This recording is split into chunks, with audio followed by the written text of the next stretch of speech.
बिस्मिल्लाहिर्रहमानिर्रहीम। अस्सलाम वालेकुम प्यारे व्यूवर्स, कैसे हैं आप। ईद के दिन आपको पता है ये महीना जो है ये तो इसी तरह ही चलता है, कुछ ना कुछ हल्ला गुल्ला, कभी कुछ दावतें हैं कहीं इधर उधर, तो बारबेक्यू भी होता है। तो मैंने ये मटन का छोटी बोटियां कर ली थी टिक्के के लिए।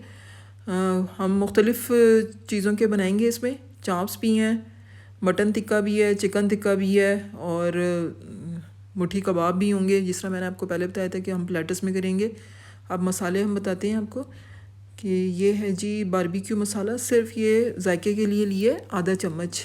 ये कचरी पाउडर गलाने के लिए इसका 1 चम्मच लिया।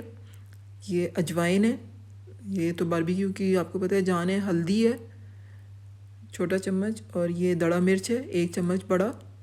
नमक 1 चम्मच बड़ा। गरम मसाला है हाफ़ चम्मच, आधा चम्मच। और ये साबुत धनिया और ज़ीरा, इसको मैंने कूट लिया है। बारबेक्यू में हमेशा ये ज़ीरा, साबुत धनिया और अजवाइन ये जो है ये मोटे मोटे जो है अच्छा लगता है। ये लहसुन अदरक का पेस्ट है 1.5 से पौने 2 चम्मच। और ये 3 चम्मच तकरीबन है लीमू का रस, लेमन जूस लिया है हमने। और दही ये मैं हाफ़ बाउल लूँगी। और ऑयल आपको मैंने पहले बताया था कि जब भी हम बारबेक्यू या कोई भी ऐसी चीज़ बनाते हैं फ्राइड में, तो ऑयल लाजमी लगाना चाहिए ताकि मसाला जो है फिर वो बोटियों को अच्छी तरह लग जाता है। और दही जो है वो उसके अंदर नरमी लाती है, सख्त नहीं रहती चीज़, मसाला उसके साथ चिपट जाता है। तो बहुत फ्लफ़ी, बहुत नरम सॉफ्ट टिक्के बनते हैं। बारबेक्यू में अगर थोड़ी सी दही आप डाल दें और ऑयल साथ डाल दें तो बहुत सॉफ्ट बन जाते हैं और टेस्ट भी आता है हर मसाले का। ये सब मसाले जो हैं मैं इकट्ठे कर रही हूँ। और इसके अंदर मैं ये 6 चम्मच तकरीबन आधा कप जो है दही वो भी डालूँगी। दही मैंने आपको बताया कि किस लिए। अच्छा, अब ये जो है ये मटन की हैं दोनों चीज़ें, तो इसलिए मैंने इसमें कचरी डाली है। जो चिकन का टिक्का है उसके अंदर मैं कचरी नहीं डालूँगी क्योंकि वो बहुत जल्दी गल जाते हैं चिकन, तो इसलिए ये 2 चम्मच मैं इसमें अंदर ऑयल डाल दी हैं। ऑयल हमेशा इसलिए कि वो सारा मसाला जो है वो बोटियों को लग जाता है, या जो भी चीज़ आप बारबेक्यू कर रही हैं ऑयल लगने से ये मसाला उसके साथ चिपक जाता है, अलग अलग बहता नहीं है। जब फ़िश हम फ्राई करेंगे इंशाल्लाह सर्दियों में, तो वो उसके अंदर भी हम फिर उसके मैरिनेशन में भी ऑयल लाजमी डालते हैं। इसी तरह जब भी आप बारबेक्यू करें तो उसकी मैरिनेशन में ऑयल और थोड़ी सी दही बहुत टेस्ट देती हैं ये दोनों चीज़ें, क्योंकि मसाला चिपक जाता है हर बोटी के साथ। चूँकि ये दोनों चीज़ें मटन की थी, टिक्का बोटी भी और चाँपे भी, तो मैंने ये इकट्ठा ही मसाला लगा लिया क्योंकि इसके अंदर कचरी डली हुई है जो गलाने का काम देती है। अब मैं ये मसाला जो है इसके अंदर मैं बहुत अच्छी तरह इसके अंदर मिक्स करूँगी, एक एक बोटी तक पहुँचाऊँगी, हड्डियों पे भी, ताकि हर जगह मसाला लग जाए और बारबेक्यू बनने में बहुत मज़ा आए। अच्छा, अब ये हम ओवरनाइट के लिए फ़्रिज में रखेंगे। इसको आपने फ्रीज़ नहीं करना, फ्रीज़ करेंगे तो बर्फ़ जम जाएगी और जब बर्फ़ पिघलेगी तो वो पानी पानी हो जाएगा। देखिए ये कितना टाइट सा मसाला है ताकि ये बोटियों को लग जाए अच्छी तरह। अगर हम ज़रा सा भी इसको पानी वाला करेंगे तो ये मसाला बोटी से अलग हो जाएगा। इसीलिए हमने इसके अंदर ऑयल और दही डाली है कि मसाला जो है वो अच्छी तरह बोटी तक पहुंच जाए, हर बोटी तक पहुंच जाए। और कचरी जो है वो अपने गलाने का काम देगी। आज मैं शाम को लगा रही हूँ, तो ये फिर हम कल बारबेक्यू इंशाल्लाह इसका बनाएंगे। और चिकन का मसाला मैं इसलिए नहीं लगा रही अभी कि चिकन बहुत जल्दी गलता है, तो इसलिए चिकन को हम तकरीबन 4 घंटे पहले ही मसाला लगाएंगे।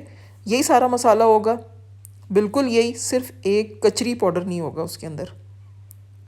चिकन में कचरी नहीं लगाते हम, नहीं तो उसका फिर रेशा रेशा अलग हो जाता है। तो ये बड़े गोश्त में यानी बीफ में या मटन का आपने काम करना है इस तरह का बारबेक्यू का या फ्राई का, तो ऐसे मसालों में फिर हम कचरी लाजमी डालते हैं। ये सारा हमने इनको लगा दिया है और मैं अब इसको रख दूँगी। कल ये इंशाल्लाह 24-25 घंटे जो है इसको मसाला बहुत अच्छी तरह इसके अंदर लग जाएगा। चलें जी, बच्चों ने तो लगा दिया, ये बारबेक्यू के लिए लगा रहे हैं, सीखें। और हम इतने फिर अपनी चटनियाँ बनाते हैं। चटनियों के लिए मैंने आपको बताया था कि बारबेक्यू की एक मैं ख़ास चटनी बनाती हूँ, वो मैं आज आपको बताती हूँ कि कैसी बनती है। ठीक है, एक तो आपने ये ले लेना है इमली का पल्प। ठीक है, आधा कप ले लें या 1 कप ले लें, जितनी आपकी ज़रूरत है। हमें सिर्फ इतनी ही, एक ही बाउल चाहिए उसके लिए। अब ये थोड़ी सी दड़ा मिर्चें, नमक, अच्छा जी, अजवाइन, ये काला नमक, चीनी 2 चम्मच है, और ये ज़ीरा। ठीक है, मिर्चें भी थोड़ी सी ली हैं, अजवाइन 2 चुटकी ली है, ज़ीरा 2 चुटकी ली है।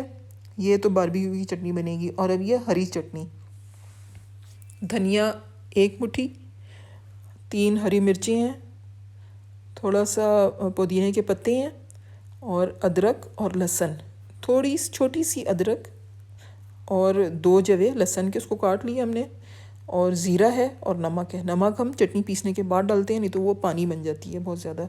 अब इमली का पल्प मैंने देगची में चढ़ा दिया है, ठीक है।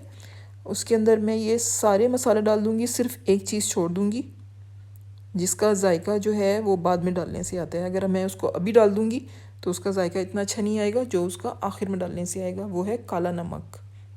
अब मैंने इसमें चीनी, नमक, अजवाइन, ज़ीरा और दड़ा मिर्च वो डाल दी। अब इसको मैंने पकने के लिए छोड़ दिया। चीनी इसमें 2 से 2.5 चम्मच डालें, ज़्यादा नहीं, क्योंकि ये फ़ौरन इस्तेमाल होती है, ज़्यादा रखी नहीं जाती है। ये हरी चटनी भी बन गई है, ये इमली की जो मैंने आपको बताई थी वो चटनी, और ये बारबेक्यू सॉस, सैलड, और ये सारे देखें, ये मटन टिक्का है, ये वो हैं मुठी कबाब हैं, चाँपें हैं, और ये चिकन टिक्का। तो उम्मीद है आपको ये हमारा प्लेटर पसंद आएगा। घर पे बनाएं, मज़े लें। ये सारी इसकी इंग्रेडिएंट्स हैं इसके मैरिनेशन के लिए। मेरे चैनल को सब्सक्राइब करें। मिलते हैं अगली वीडियो में। अल्लाह हाफिज़।